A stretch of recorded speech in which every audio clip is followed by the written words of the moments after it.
iş için, hayırlı bir imza töreni için bir aradayız.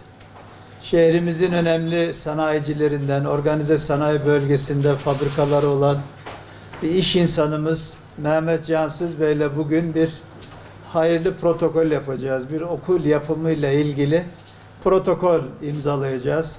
Mehmet Bey Diyarbakırlı, Bağlar'da doğmuş, Kaynartepe mahallesinde büyümüş bir sanayicimiz. Kendi doğduğu, kendi yetiştiği mahallede inşallah 2021 yılı içerisinde 16 derslikli bir ortaokul yaparak Milli Eğitim Bakanlığı'na bağışlamış olacak. Ve Mehmet Cansız Ortaokulu olacak inşallah ortaokulumuzun ismi de. Biz Mehmet Bey'le 2 hafta önce yine kentsel dönüşüm yaptığımız Kaynartepe mahallesinde yenileyeceğimiz bölümünde bir cami ve bir kütüphane yapma konusunda konuşmuştuk. Biz kentsel dönüşüm alanında nasılsa bir cami yapılacak. O camiyi TOKİ değil de bir hayırsever olarak siz yaparsınız demiştik. Ama sağ olsun bize sürpriz yaptılar. Şimdi önce bir ortaokul, sonra da inşallah onların da projeleri hazır burada. Hem ortaokulun projeleri hazır, hem de cami ve kütüphanenin projeleri de hazır. Daha sonra inşallah yine sizin huzurunuzda Mehmet Bey'le bir cami ve kütüphane yapmayla ilgili de bir protokol imzalayacağız. Ben çok teşekkür ediyorum. Mehmet Bey'e çok teşekkür ediyorum.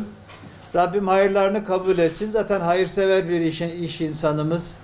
Eşi ve kendi adına kurmuş olduğu vakıfla şehirdeki ihtiyaç sahiplerine, özellikle yetim yavrularımıza, çocuklarımıza yardım etme konusunda da gayretleri olan bir iş insanımız. Ben sayılarının artmasını temenni ediyorum. Milli eğitim meselesi en önemli meselemiz, en önemli gündemimiz. Bu konuda devletle milletin el ele vermesi, devletle milletin bu problemi ortak çözme noktasında irade koymasının çok değerli, çok kıymetli olduğunu biliyoruz.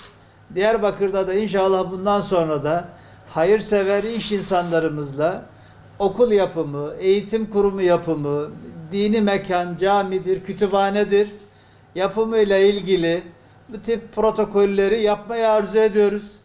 Buradan Diyarbakırlı hayırseverlerimize de Mehmet Bey'in şahsında bir çağrımız olsun. İnşallah bu törenlerimiz artsın arkadaşlar Diyarbakır'da. Gerçekten ihtiyacımız var. Son dönemde biliyorsunuz Milli Eğitim Bakanlığımız Türkiye genelinde bütün okul varlığımızı, stoğumuzu gözden geçirdi. Depremsellik konusunda bir araştırma yaptırıldı ve illerde çok sayıda okulu yıkarak yeniden yapma konusunda bir proje yürüyor şu anda. 15 okulumuzu yıkıp yeniden yapmak durumundayız. Bu konuda şu anda 15 tane okulumuz hayırsever bekliyor diyebiliriz. İnşallah yeni protokolleri de önümüzdeki süreçte yaparız. Ben hayırlı uğurlu olmasını diliyorum. Mehmet Bey'e teşekkür ediyorum. Mezun olmuş olduğum okulun yeniden yapımını, ismimizin oraya verilmesi apayrı bir mutluluk konusu. Çok böyle ismimiz ön planda olsun istemiyoruz ama mezun olduğumuz bir okulda da adımızın olması, çocuklarımıza bir miras olarak kalması bizi mutlu ediyor. Ben çok teşekkür ediyorum. Hayırları en iyi şekilde yapmaya devam edeceğiz.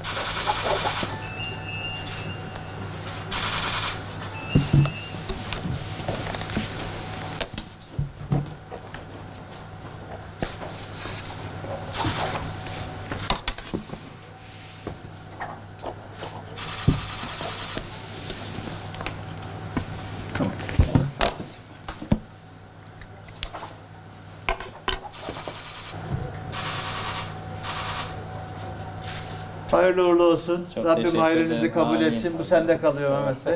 Çok sağ olun. Basınımıza da teşekkür ediyoruz arkadaşlar.